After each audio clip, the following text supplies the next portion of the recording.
आपने इंसान जालिम और खतरनाक सुना होगा, आपने किसी हादसे को खतरनाक और जालिम सुना होगा, आपने किसी गुंडे को खतरनाक और जालिम सुना होगा, लेकिन क्या आपने बैगन को खतरनाक सुना है? बैगन? जी हाँ मेरे दोस्तों, बैगन, वो भी जानलेवा, वो भी खतरनाक, वो भी आपको जहन्नुम में डालने वाला। तो अगर हिंदू समुदाय की आप बहुत इज्जत करते हैं और हिंदू संगठन के नेताओं और बाबाओं को बहुत मानते हैं, तो आज से बैगन खाना बंद कर दीजिए।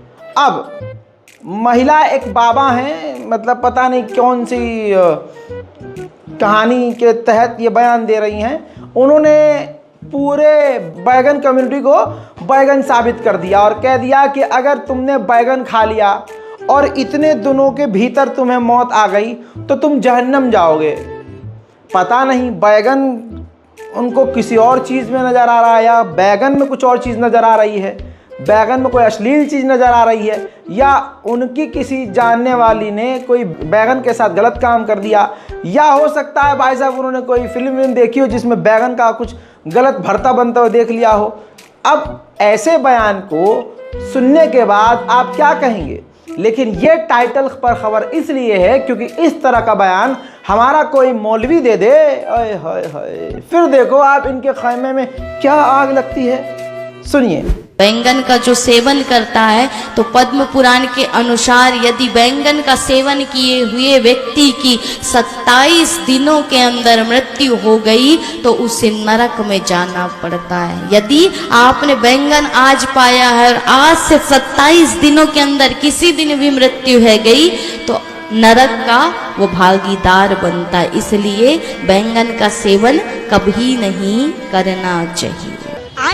बैगन? मोदी सरकार से गुजारिश है कि बैगन को देश में तुरंत प्रभाव से बैन कर दिया जाए।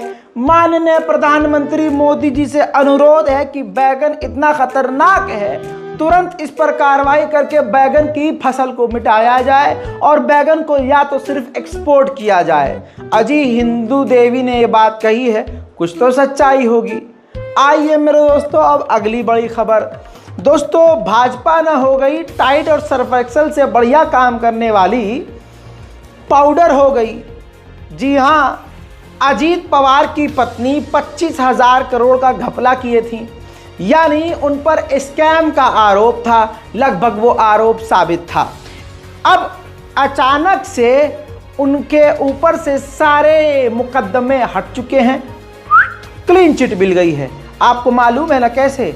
बीजेपी ज्वाइन करके। जी हाँ, बीजेपी ज्वाइन करते ही 25,000 करोड़ का घोटाला माफ कर दिया गया है। तो दोस्तों अगर आपसे कोई गलत काम हुआ है, अगर आपने किसी का बलात्कार किया, आपने मर्डर किया, आपने कुछ भी किया, तुरंत प्रभाव से परेशान होने की जरूरत नहीं है, बीजेपी ज्वाइन कीजिए, माफ हो जाएगा। ये इमेज भाजपा की बन चुकी है। हजरात मोहतरम, लोकसभा चुनाव लड़ रही हैं बीजेपी की तरफ से अपनी सगी भाभी के खिलाफ। यानी भाजपा के अंदर आप ये भी हुनर देखिए कि सगों को सगों के खिलाफ खड़ा कर देती है। आएगा तो मोदी ही, ये टैलेंट तो हमारे मोदी जी में है। लोग कहते हैं नहीं मोदी जी नहीं आने चाहिए। क्यों नहीं आने चाहिए मोदी जी? ला भाई ला, भगवाला मेरा। लोग कहते हैं ऐसे कैसे आ जाएंगे अरे ऐसे कैसे नहीं आएंगे मोदी जी?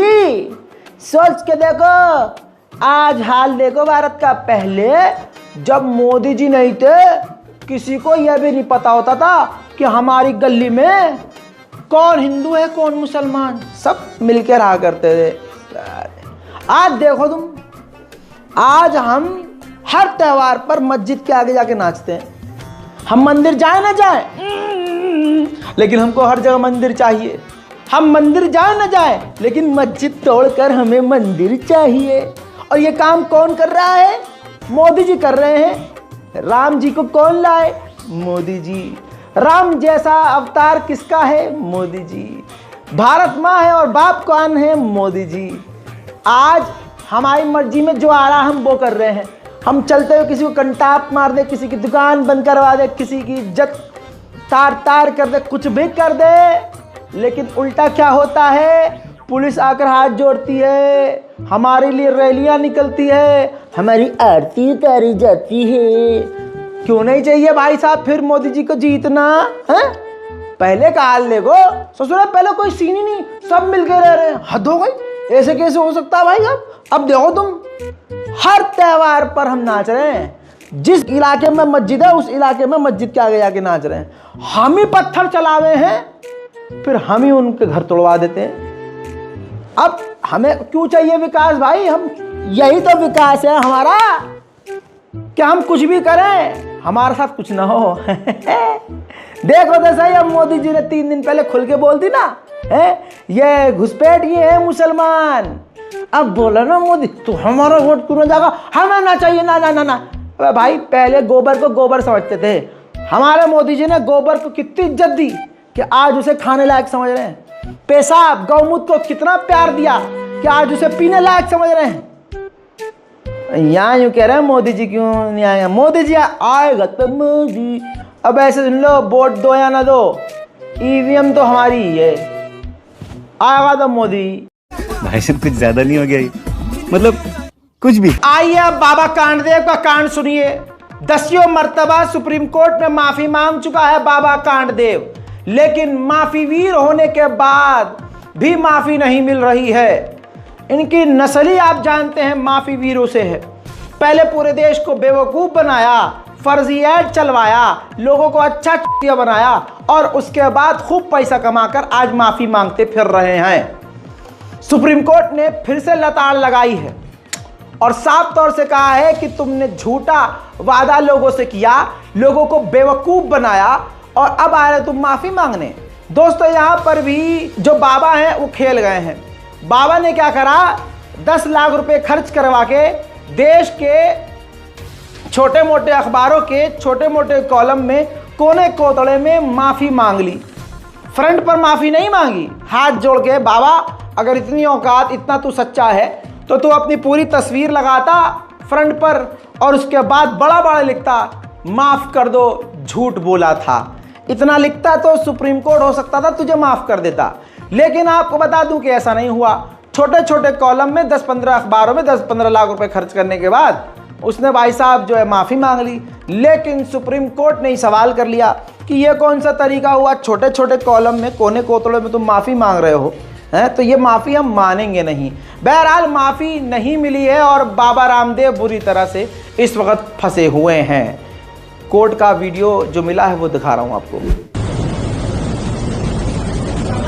बाबा जी, आपने माफीनामा दिया और सब आपने पेपर में भी दे दिया है। आपको लगता है कि अब माफी आपको मिल जानी चाहिए? कुछ तो कहिए बाबा जी। हो गया।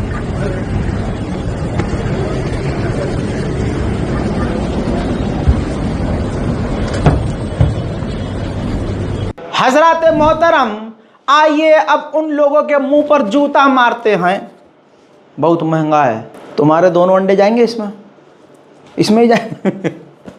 दोस्तों, बता दूं आपको कि ये जूता मेरा मन कर रहा है उन लोगों के मुंह पर मारने का जो मुसलमान होकर बीजेपी को प्रमोट कर रहे हैं या करते हैं और सफाई बयान करते हैं कि यार बीजेपी ने ये किया, हमारे मोदी जी ने ये किया, हमारी जो इलाके की जो बीजेपी की नेता हैं या बीजेपी के नेता हैं उन्होंने हमारे लिए ये किया, झाड़ू लगवा दी है गली में, सफाई करवा दिया है, लाइट लगवा दिया है, पानी बढ़िया आ रहा है, कूड़ा उठवा दिया है। ये बातें करके आपको बेवकूफ़ बनाने वाले। दोस्तों, अब खुद देखिए ना, जो राजस्थान के बीजेपी के अल्पसंख्यक समुदाय के ग्रुप के जो बीजेपी के अध्यक्ष नेता थे, उन्होंने न्यूज़ 24 पर रैंडम बयान दिया और उन्होंने कहा पूछने पर कि जो राजस्थान में ही मोदी जी ने मुसलमानों के खिलाफ बयानबाजी करी और मुसलमानों को घुसपैठ गया और न जाने क्या क्या बताया, इससे पर्सनल लेवल पर एज अ मुस्लिम मुझे तकलीफ़ हुई। मुझे वो स्टेटमेंट मोदी जी का अच्छा नहीं लगा और हम 2-3 सीट यहाँ से हारेंगे।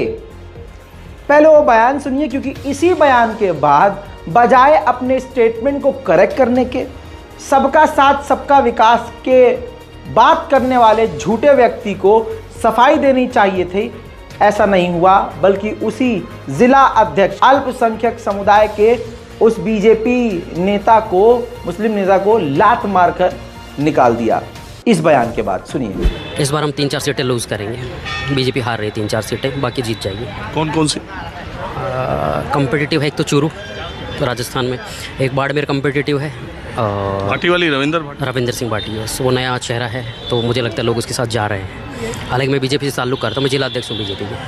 हाँ, मैं जिला अध्यक्ष हूँ भारतीय जनता पार्टी से, बीकानेर के? जी, अल्पसंख्यक मोर्चे के मोमडन हूँ मैं, मुस्लिम हूँ, माइनॉरिटी मोर्चे का अध्यक्ष हूँ मैं। लेकिन सत्य को मैं नकारता नहीं हूँ, मैं सीधी बातें करता हूँ। तो आप कह रहे हैं राजस्थान में 3-4 सीटों का नुकसान होगा? जी 100% पक्का होगा? मुझे ऐसा लग रहा है, मुझे ऐसा, ये मेरी सोच है, मुझे ऐसा। चुनाव तो हो लिए अभी 26 को दूसरा चरण है, तो कोशिश कर रहे हैं कि बाकी सीटों पर हम लोग जीते। तो इसीलिए राजस्थान में जाके मोदी जी ने ये मुसलमान और हिंदू वाली बात करी क्या? As a being Muslim party को छोड़ दूं तो मुझे अच्छा नहीं लगा उनका स्टेटमेंट। और ये खाली नरेंद्र मोदी अकेले की पार्टी नहीं है, भारतीय जनता पार्टी हमारे से सैकड़ों मुसलमान जुड़े हुए हैं। तो जब हम जनता में वोट लेने जाते हैं, मुस्लिम से मांगते हैं, तो हमें भी तकलीफ़ होती है। मुसलमान पूछता है हमारे से कि ऐसा बोला, बताओ तुम्हारे पास क्या उत्तर। नरेंद्र मोदी जब इस तरीके की बात करते हैं तो मैं उनको भी मेल करने वाला हूँ, लिखने वाला हूँ कि इस तरीके की बातें, वाहियात बातें न करें तो बेहतर है। भले वो प्रधानमंत्री हैं, भले पार्टी उनसे चलती है, उनका एक बहुत बड़ा फेस है, लेकिन फिर भी पार्टी हम सब कार्य करते हैं। तो ये हिंदुस्तान एक गुलिस्ता है जिसमें सारे फूल हैं, तो सबको साथ लेके चलना पड़ेगा। भले पार्टी मेरे खिलाफ अनुशासन कार्रवाई करती है तो उसके लिए मैं तैयार हूँ। अब दोस्तों आप देख सकते हैं बयान के बाद जो है खबरें आ रही हैं कि उनको लात मार दी गई है। तो ये बीजेपी का असली और ख़तरनाक घिनौना चेहरा है।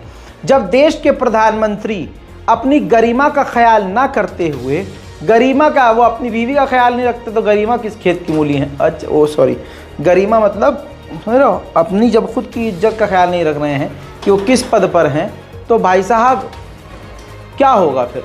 खुला मुस्लिम विरोधी हो चुके हैं हमारे माननीय प्यारे प्रधानमंत्री जी। मेरे दोस्तों, उधर आप जानते हैं कि देश का माहौल क्या है। चुनाव आयोग बिल्कुल खामोश है। अगर कोई दूसरी पार्टी का नेता कुछ करे तो चुनाव आयोग का करंट लग जाता है और वो दौड़ता हुआ पहुंच जाता है। लेकिन यहाँ बीजेपी का नेता या बीजेपी का कोई भी कार्यकर्ता हो, वो खुल्ला चुनाव आयोग के कानून की धज्जियां उड़ा रहे हैं। लेकिन मजाल है उनके खिलाफ कोई कार्रवाई हो। अब इस पर छात्रों ने भी विरोध करना बंद किया है इस बार, पता नहीं क्या हो गया है। लेकिन दिल्ली यूनिवर्सिटी के छात्रों ने चुनाव आयोग के निधन पर, तथाकथित निधन पर शोक व्यक्त किया है और रैली निकाली है। दोस्तों, वो कहावत सुनी होगी आपने, उल्टा चोर कोतवाल को डांटे। सुनिए, मोदी जी कह रहे हैं कि कांग्रेस ने हिंसा को बढ़ावा दिया है भ्रष्टाचार छुपाने के लिए। अब अपने हाथ दिल पर रखिए, खाओ मां कसम, कि ये काम भाजपा ने किया है या कांग्रेस ने किया है। हकीकत यह है कि वोट हासिल करने के लिए मोदी जी और मोदी जी के नेता कुछ भी बोल रहे हैं। अब प्रियंका गांधी भड़की हैं क्योंकि मंगलसूत्र छीनने का इल्जाम लगा दिया मोदी ने, और प्रधानमंत्री मोदी ने कह दिया कि कांग्रेस और दूसरी पार्टियों ने पिछले 70 सालों में आपका सोना और मंगलसूत्र छीना है। हालांकि किसने अपने मंगलसूत्र को छोड़ा है, कौन पत्नी को छोड़कर मंगलसूत्र की बात कर रहा है, दुनिया देख रही है। लेकिन प्रियंका गांधी ने इस पर मुंहतोड़ जवाब दिया है। और असल में प्रियंका गांधी ने आईना दिखा दिया और कहा कि मेरी मां ने इस देश के लिए अपने मंगलसूत्र को कुर्बान किया। जो बात हकीकत है, सुनिए।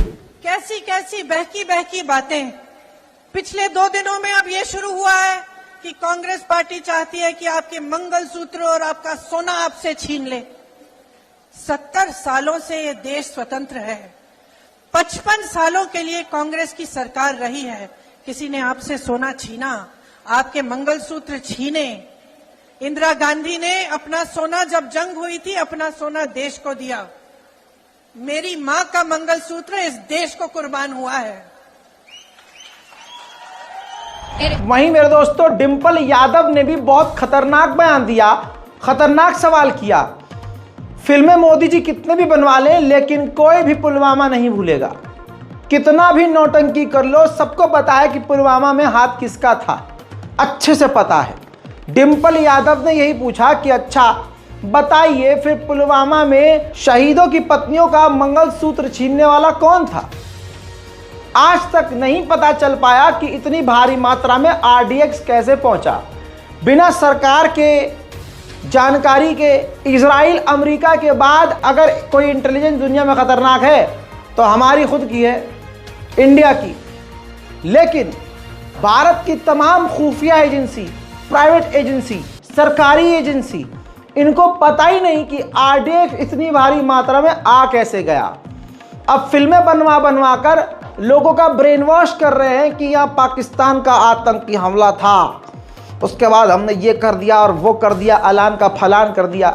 मेरे दोस्तों, डिम्पल यादव का सवाल बिल्कुल हकीकत है। मेरे हिंदू भाइयों, आपको याद होगा एक वक्त था जब मैं कहता था कि ये जो हिंदू संगठन है, ये जो दूसरे धार्मिक नाम पर बने हुए हिंदू संगठन, हिंदू सेना, ये जो भगवान का नाम लेकर जागरण करके रैली निकालकर भगवान भगवान और परमात्मा परमात्मा, राम राम, कृष्ण जी करते हैं, असल में ये सब नौटंकी है इनकी।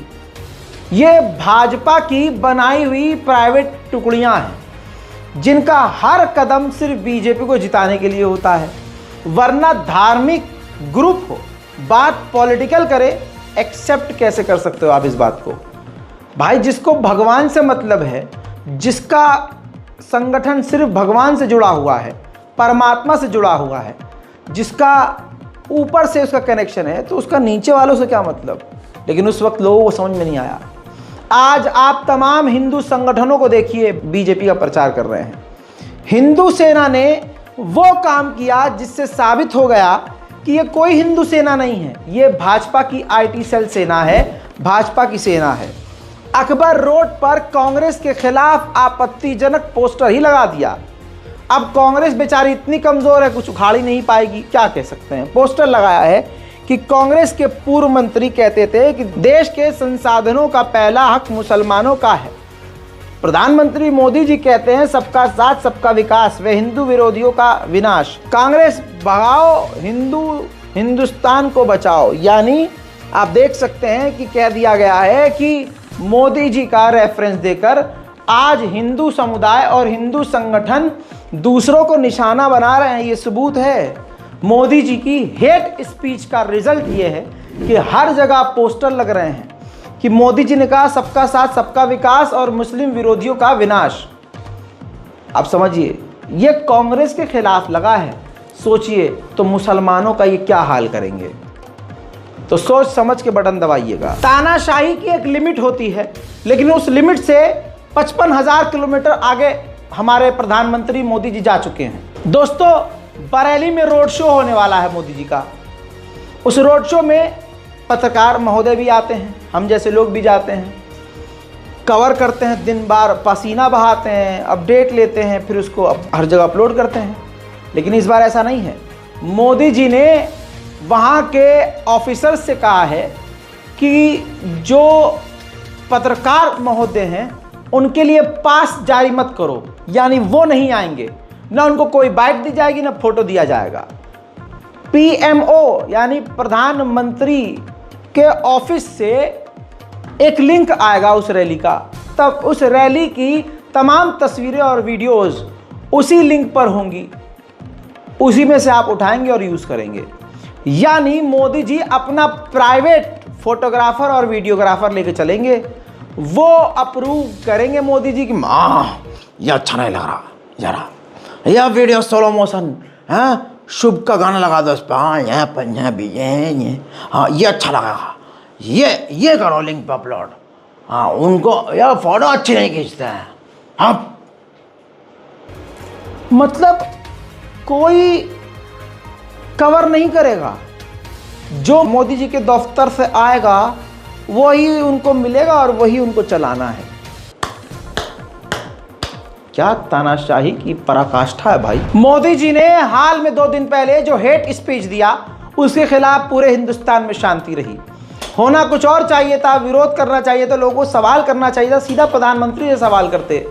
लेकिन आवाज उठी तो केरला के बहादुर मुसलमानों के द्वारा उठी। स्टूडेंट इस्लामिक ऑर्गेनाइजेशन के छात्रों ने प्रॉपर रैली निकाली और मोदी जी के विरोध में और मोदी जी के जो हेट स्पीच वाला मामला है, जो नफरतिया बयान था, उसके खिलाफ आवाज उठाई है। नरेंद्र मोदी ताए रंगो, down down Narendra Modi, down down Narendra Modi, down down Narendra Modi, down down Narendra Modi, RSS, down down RSS, इनकुलाब जिंदाबाद, इनकुलाब जिंदाबाद, इनकुलाब जिंदाबाद, इनकुलाब जिंदाबाद, एसआईओ जिंदाबाद, एसआईओ जिंदाबाद, एसआईओ जिंदाबाद। हजरात मोहतरम, अगली खबर है भाजपा के दिग्गज नेता नितिन गडकरी साहब की महाराष्ट्र में भाषण के दौरान चक्कर खाकर गिर गए।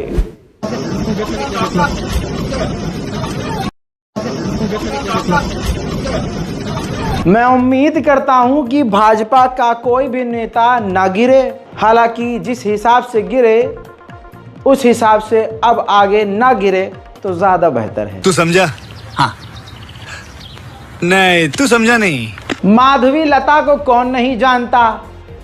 हेट स्टाइल की वजह से और हेट एक्शन की वजह से पूरी दुनिया उनके चेहरे को पहचान गई है।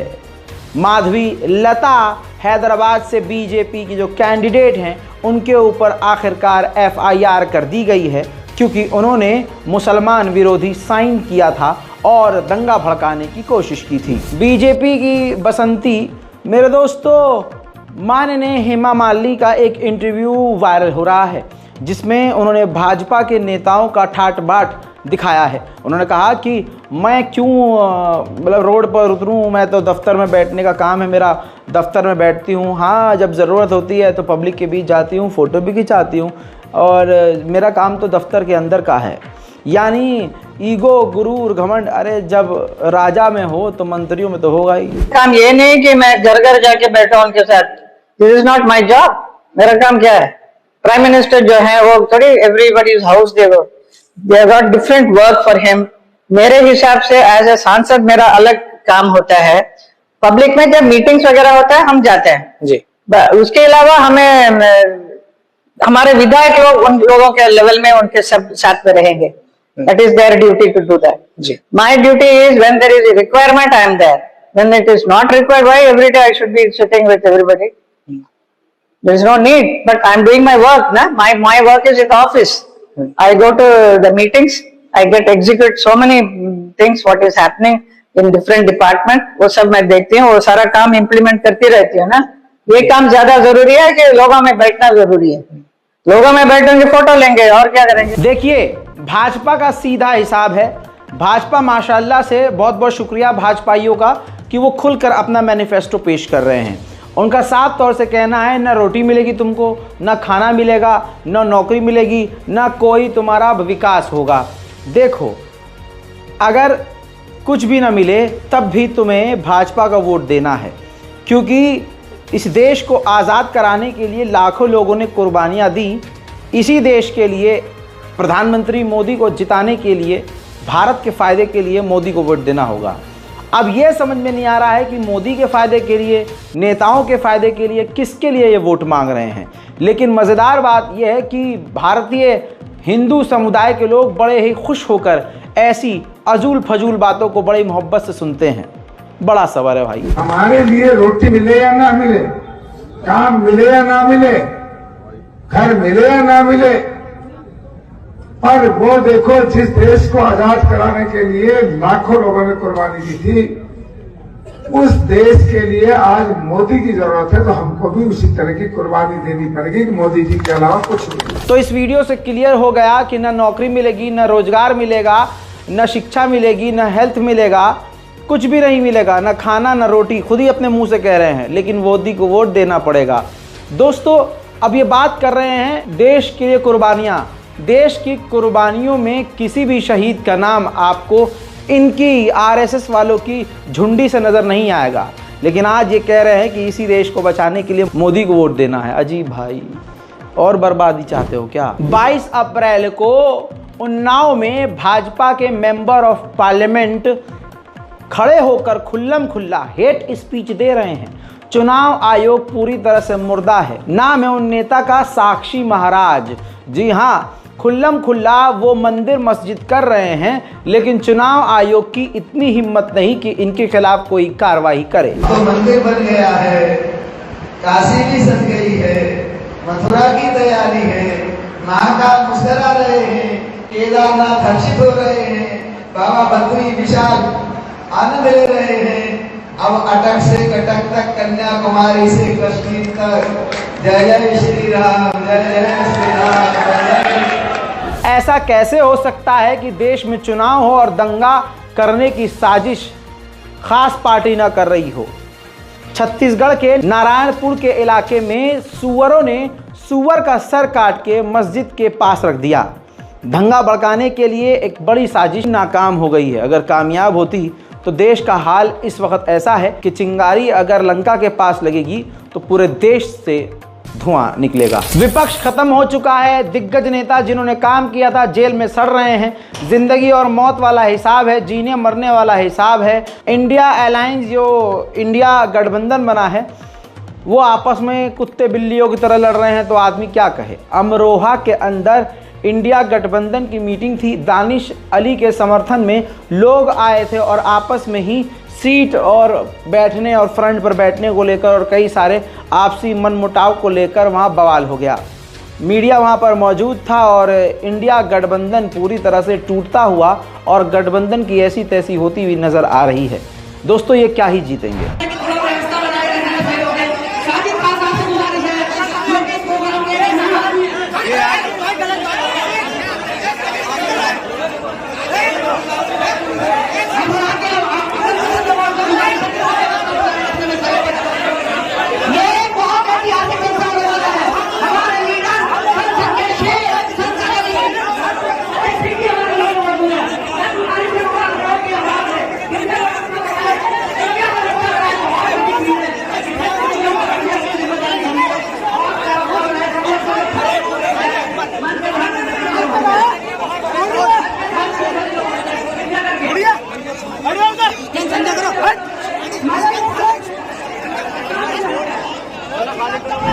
मेरे दोस्तों, गुजरात के सूरत में जो दलाल साहब जीते हैं, जो बीजेपी के कैंडिडेट हैं, पूरा नाम है उनका मुकेश दलाल। बता दूं आपको कि चुनाव आयोग पर थूकते हुए बीजेपी के राष्ट्रीय महासचिव ने एक्सेप्ट किया है अपना क्राइम बड़े खुशी खुशी, क्योंकि पता है कि इलेक्शन कमीशन उनको कुछ नहीं कहेगा। उन्होंने कहा कि हमने उनके खिलाफ जितने भी निर्दलीय लोग खड़े थे, हमने सबको कहा था कि अपना नामांकन वापस ले लीजिए। सबने नामांकन वापस लिया, जिसके बाद हमारा बंदा निर्दलीय जीत गया। ठुकरा के मेरा प्यार मेरा इंतकाम। मेरे दोस्तों, आप सोच रहे होंगे राधा भाई को क्या हो गया यार, कौन से मूड में आ गए। मेरे भाई, खबर ही ऐसी है, सहम गया हूँ और दिल में तमन्ना भी जाग गई है। सहमा इसलिए हूँ कि खबर यूपी की है। यूपी में एक गर्लफ्रेंड ने अपने धोखेबाज बॉयफ्रेंड के बारात में जाकर, शादी में जाकर उसके मुंह पर यह कहते हुए तेजाब डाल दिया, तो मेरा था, मेरा है और मेरा रहेगा। अब बॉयफ्रेंड का मुंह तो झुलस ही गया, उसके साथ जो 3 आसपास जो औरतें खड़ी थी, लड़कियां खड़ी थी, उनका भी चेहरा झुलस गया है। उस लड़की को तुरंत पकड़कर गांव वालों ने, बारातियों ने मिलकर बुरी तरह से पीट कर पुलिस के हवाले कर दिया और धारा 236 के तहत मामला दर्ज कर लिया गया है। चारों लोग, 3 लड़कियां और दूल्हे मियाँ इस वक्त अस्पताल में भर्ती हैं। कहने का मकसद ये है कि गर्लफ्रेंड को धोखा देकर बाबूजी दूसरी शादी करने जा रहे थे। अब कुछ महिलाएं कहेंगी सही है, लेकिन देखिए ज़िंदगी बर्बाद करना कैसे सही हो सकता है। कहने का मकसद ये है कि यार तमन्ना वाली बात आ गई है ना। तो भाई हर आदमी चाहता है कि इतनी मोहब्बत करने वाली लौंडिया उसे मिले, लेकिन इतनी भी नहीं यार मुँह ही ख़राब कर दे। बहरहाल धोखेबाज लोगों से बच के रहिए। ऐसा नहीं है, हर जगह हर जेंडर के अंदर, दोनों जेंडर के अंदर आपको धोखेबाज मिलेंगे। ज़रूरी नहीं है कि एक ही जेंडर को आप टारगेट पर रखें। अब ऐसा ही मामला एक और देख लीजिए, विपरीत। यूपी के प्रतापगढ़ में लड़की की सगाई हो रही। लड़की का एक्स जयचंद वहां पहुंचता है। लड़की शालू को वो किडनैप करता है और सुनसान जगह ले आकर गोली मार देता है। 4 लोगों के खिलाफ FIR दर्ज हुई है। कहा जा रहा है कि ये मामला आशिकी का था। लड़की कहीं और बेहतर की तलाश में थी। बेहतर को छोड़कर बेहतरीन की तलाश में लड़कियां तो खासकर रहती ही हैं।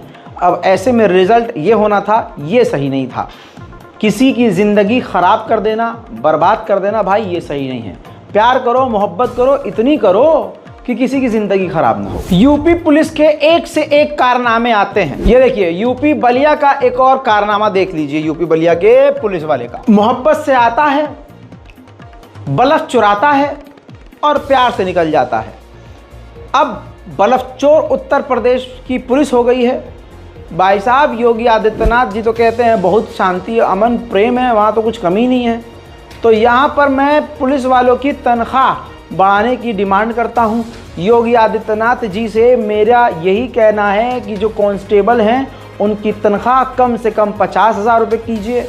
जो सब इंस्पेक्टर हाई रैंकिंग के बंदे हैं, ऑफिसर्स हैं, उनकी तनख्वाह कम से कम 1.5 लाख कीजिए।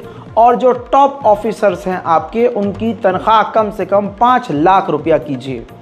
क्योंकि अगर इतना तनख्वाह आप दे देंगे तो शायद रिश्वतखोरी, टेबल के नीचे पैसे लेना और इस तरह की चोरी चकारी बंद हो जाए। इस बात को मेरे दोस्तों याद रखिएगा, यहाँ हिंदू मुस्लिम का अब मैटर नहीं रहा है। जो भी मोदी को सरकाज़म के ज़रिए, कॉमेडी के ज़रिए भी मोदी सरकार को निशाने पर ले, वो चाहे हिंदू ही क्यों ना हो, उसके भी जान के दुश्मन बन जाते हैं। उसको भी कत्ल करने की बातें सोशल मीडिया पर कर दी जाती हैं और वो सब मोदी भक्त होते हैं।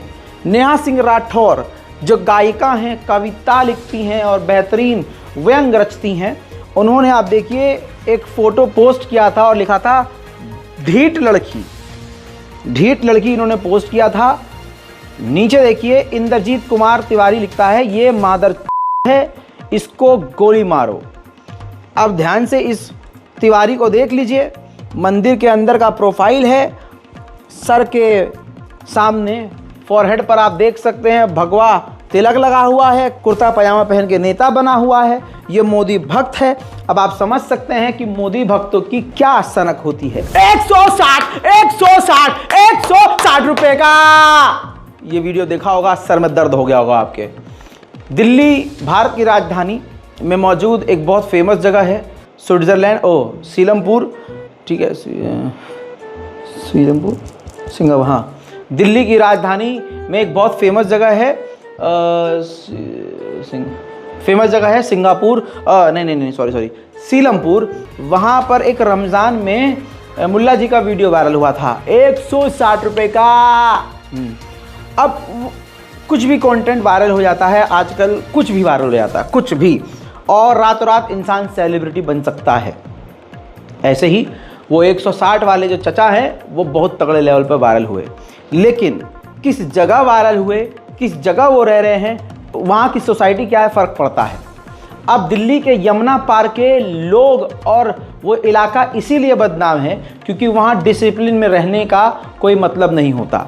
अब वो बेचारे फेमस हुए, उनके साथ लोग सेल्फी खिंचवा रहे हैं, कोलैबोरेशन कर रहे हैं, ज़बरदस्त तरीके से उनको इज़्ज़त मिल रही है, अच्छी बात है।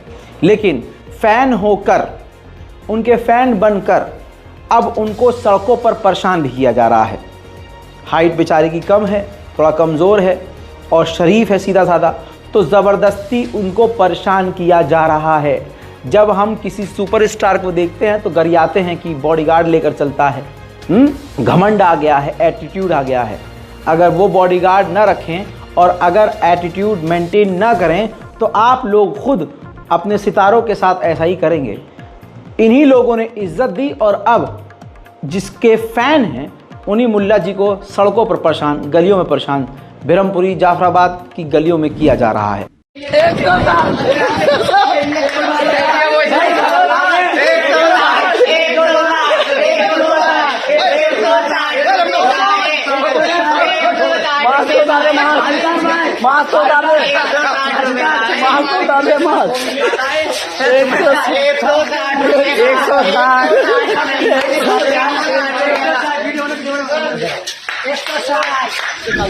सरासर गलत है, बहुत गलत है भाई, नहीं करो, प्लीज़ मत करो। मेरे साथ भी अक्सर ऐसा होता है कि अगर मैं कभी बाइक से गुज़र रहा हूँ तो आवाज़ मारी जाती है, चीख चीख कर आवाज़ मारते हैं, ज़बरदस्ती जो है कंधे में लटक के फ़ोटो खिंचाने लगते हैं। मतलब ऐसा लगता है कि हाँ ठीक है, आपसे हूँ, आप मुझसे हैं, आप लोगों की इज़्ज़त है, आप लोग ही मेरी इज़्ज़त हैं, लेकिन इसका मतलब ये नहीं है कि आप हमारी सलवार में ही हाथ डाल दो। इसका मतलब ये नहीं है कि आप हमारे कपड़ों में हाथ घुसा दो, इसका मतलब ये नहीं है आप सर पे चढ़ के बैठ जाओ, इसका मतलब ये नहीं है कि आप कुछ भी बोलो, कुछ भी करो, ठीक है। कई बार मुझे भी गार्ड रखने का शौक़ नहीं है, लेकिन जामा मस्जिद गया 8-10 गार्ड भी कम पड़ गए थे। अगर वो ना होते तो शायद मैं बिना कपड़ों के बाहर निकलता, ऐसा खींचातानी हो जाती। तो अगर आप किसी को पसंद करते हैं तो उसकी इज़्ज़त कीजिए, सबसे पहले इज़्ज़त कीजिए। कोई वायरल हो गया है, फेमस हो गया है, कंटेंट क्रिएटर है, कुछ भी है यार, इज़्ज़त सबसे इम्पोर्टेंट चीज़ होती है। आप रेस्पेक्ट करो। अब मेरे साथ मसला ये होता है, मैं अपनी लोकेशन एक्सपोज नहीं करता, जहाँ जाता हूँ वहाँ पहले मैं बताता नहीं, क्योंकि भाई मुझे कुछ हो जाएगा तो मेरे घर वालों को तकलीफ होगी, आप 40 दिन बाद भूल जाओगे मुझे, मेरे घर वाले 40 साल तक नहीं भूलेंगे। तो अपनी सिक्योरिटी और सेफ्टी अपने हाथ में होती है। अब कोई चलते चलते मुझसे कह दे भाई सेल्फी लेनी है, अब मैं गली में सेल्फी नहीं ले सकता, सड़क पर सेल्फी नहीं ले सकता, बिकॉज अगर मैं गलियों में सेल्फी लेना शुरू कर दूं तो पीछे जो दुकानों के बोर्ड लगे हुए होते हैं या गली में बहुत सारी ऐसी चीज़ें होती हैं जिससे लोकेशन क्लियर हो जाती है कि अच्छा ये यहाँ का फ़ोटो लिया हुआ है। अब जो हमलावर हैं, जो मेरे खिलाफ साजिश रच रहे हैं, उन आपको तो सेल्फी मिल गई लेकिन हमारी जान को ख़तरा हो गया। अब बात निकली है तो अपने मतलब की बात, जो मेरे साथ मसला होता है वो आपको बता रहा हूँ। मेरी गाड़ी पर गोलियाँ चली, पथराव भी हुए, बहुत पहले भी हुआ। तो दोस्तों अब जो हम चलते हैं गाड़ी को सिक्योर करके, बुलेट प्रूफ ग्लास लगाकर, गार्ड्स के साथ सिक्योरिटी होती है, पहले से प्लानिंग होती है। कहीं जाता हूँ तो प्रशासन से परमिशन ले लेता हूँ। मतलब ये चीज़ें इसलिए करनी पड़ती है ताकि मेरी भी जान सुरक्षित रहे और आप भी सुरक्षित रहें। तो इसका मतलब ये नहीं है कि रज़ा भाई के अंदर एटीट्यूड आ गया। देखिए आज मेरा बर्थडे है, आज हमारा जन्मदिन है, हालांकि 23 तारीख से मनाया जा रहा है। हमारे घर वाले अब इतना प्यार करने लगे हैं, पहले नहीं करते थे, ना ना ना ना बहुत तेज़ हमारे घर वाले। पहले तो जूता चप्पल से पिटाई हुआ करती थी, 3 साल पहले तक उठा उठा कुछ भी मार देते हमको हैं। अब थोड़ा सा जो है ज़्यादा इज्जत होने लगी है, जब लोगों ने इज्जत देना शुरू करी है। हमारे अब्बा तो हमको कुछ समझते ही नहीं थे, वो तो सोचते थे कहाँ से पैदा हो गया ये मनहूस मारा, कुछ कर ही नहीं, ये तो नाम ख़राब ही कर रहा है मेरा। हर जगह जाता है, नाम बदनाम कर देता है, नाम ख़राब कर देता है कि फलाने का लड़का ऐसा है। पूरा ख़ानदान में भी नाम बेकार कर रखा है इसने, मतलब एकदम बेड़ा गर्क था मेरा। लेकिन मेहनत करते रहे। हमारा ये काम भी हमारे घर वालों को समझ में नहीं आता था, लेकिन धीरे धीरे जब दूसरे लोग आकर पूछने लगे कि साहब आपके बेटे से सेल्फी लेनी है, साहब आपका बेटा क्या गदर मचा रहा है, तो बाप को हो गया एहसास कि हाँ यार चलो कुछ तो कर रहा है। अब अब्बा जहाँ जाते हैं, घर वाले जहाँ जाते हैं, और उनको बहुत ज़्यादा इज्जत मिलती है कि भाई एक बाप को बेटे के नाम से पहचान रहे हैं। बाप के लिए इससे बड़ी चीज़ कुछ नहीं हो सकती है। तो हाँ अब थोड़ी ज़्यादा इज्जत मिल रही है, वरना तो जूता चप्पल कैसे नहीं पिटे हम। तो मैं इसलिए बोल रहा हूँ कि अगर माँ बाप मार रहे हैं तुमको और तुम्हारे काम को नहीं समझ रहे हैं, तो मैं आज बर्थडे के दिन आपको एक समझाइश समझ लीजिए अपने छोटे भाइयों को। अगर आपके काम को नहीं समझ रहे हैं, आप कुछ काम कर रहे हैं और उनके समझ में नहीं आ रहा है, लेकिन आपको कॉन्फिडेंस है कि आप उसमें कामयाब हो सकते हैं, आप 100% घुसे हुए हैं, इधर फालतू का दिमाग नहीं लगाया हुआ है, इधर उधर आपका दिमाग नहीं, एक जगह फोकस है और आपको पता है कि आपका मन इस काम में लग रहा है, तो कोई भी काम हो दुनिया का, आप उसमें अगर कीड़ा हो जाएंगे तो कामयाब हो जाएंगे, याद रखिएगा। दूसरी चीज़, कभी किसी को देखकर उसके नक्शे कदम पर चलने की कोशिश मत करो, हमेशा अपना रास्ता खुद बनाओ। अब मेरी गली में, मेरे मोहल्ले में जो खुद मुझे गरियाते थे कल कैमरा देखकर, क्या भाई इतनी फ़ोटो ले हुए, पता नहीं क्या करे है, क्या करेगा इतनी फ़ोटो का, क्या करे, कहाँ डाले है। आज वो खुद अपने औलादे के मुंह में घुसा रहे हैं कैमरा, ले तू भी कर राजा जैसे, तू ना करता है, ले फलाने को लौंडा तो पैसा कमावे, तू कुछ ना कर सका है। और भाई वो भी जो कल तक हमको गरियाते थे, वो भी मोबाइल लिए हर जगह का वीडियो बना रहे हैं, व्हाट्सअप स्टेटस सब। अब जो कल तक मुझे गालियां बकते थे, मेरी गीबत करते थे और मेरे खुद के वीडियो, जीन्स पहन के वीडियो बनाना, उस पर भी ऑब्जेक्शन था, यार ये चिपकी हुई जीन्स पहने। आज उनकी बेटियां अब अपनी माओ को भी रील्स में लेके आ रही हैं, इंस्टाग्राम, यूट्यूब, सोशल मीडिया, क्योंकि भूख। अब उनको ये नहीं पता जिसको तुम कॉपी कर रहे हो, आज तक उसने परिवार के किसी एक शख्स का नाम तक नहीं खोला, नाम छोड़ो एक फ़ोटो तक नहीं दिखाया, और ऊपर से छपरी वाला काम नहीं। हालांकि बहुत लोग सोचते हैं कि छपरीबाजी करके पैसा कमाया जा सकता है, हालांकि छपरीबाजी करके ज़्यादा पैसा कमाया जा सकता है, लेकिन उसमें इज्जत कम होती है। हमारे घर वालों ने सिखाया कि भाई इज्जत ज़्यादा कमाओ, पैसा तो हाथों का मैल है, आएगा जाएगा, आज है कल नहीं होगा, लेकिन इज्जत बरकरार रहनी चाहिए। तो अपन को चाहिए फुल इज्जत। अल्हम्दुलिल्लाह व तुइज़्ज़ु मन तशा व तुज़िल्लु मन तशा, इज्जत अल्लाह ने दी है। तो ये मैं इसलिए बोल रहा हूँ ताकि आप मोटिवेट हो, क्योंकि मुझे पता है दुनिया के कोने कोने में मेरा वीडियो देखा जाता है। बहुत सारे ऐसे बच्चे होंगे जो नाउम्मीद होंगे, जिनका फ्यूचर डार्क नज़र आ रहा होगा, उनको कुछ समझ में नहीं आ रहा होगा, पढ़ाई में मन नहीं लग रहा होगा। बेफिक्र रहिए, 10वीं क्लास में 45% नंबर थे मेरे। आज क्लास का जो मॉनिटर है वो BPO में काम करता है, और मेरी क्लास के जितने बच्चे हैं वो पूरे मिल के इतना नहीं कमा रहे होंगे जितना मैं साल में टैक्स भर देता हूँ गवर्नमेंट को। हैं, अस्सलाम वालेकुम। तो अल्लाह, तो दोस्तों बहुत बहुत शुक्रिया, ये अल्लाह का करम है, ये मेरे माँ बाप के नेक अमाल हैं और आपकी दुआओं का असर है कि एक नाचीज़ इतनी बड़ी चीज़ बन गया। बहुत बहुत शुक्रिया, आप लोगों से दुआओं की दरख्वास्त है और लगातार इसी तरह से मैं काम करता रहूँगा। और आप बस दुआओं में याद रखिए, मैं हूँ रज़ा और आप देख रहे थे रज़ाग्राफ़ी। जय हिंद।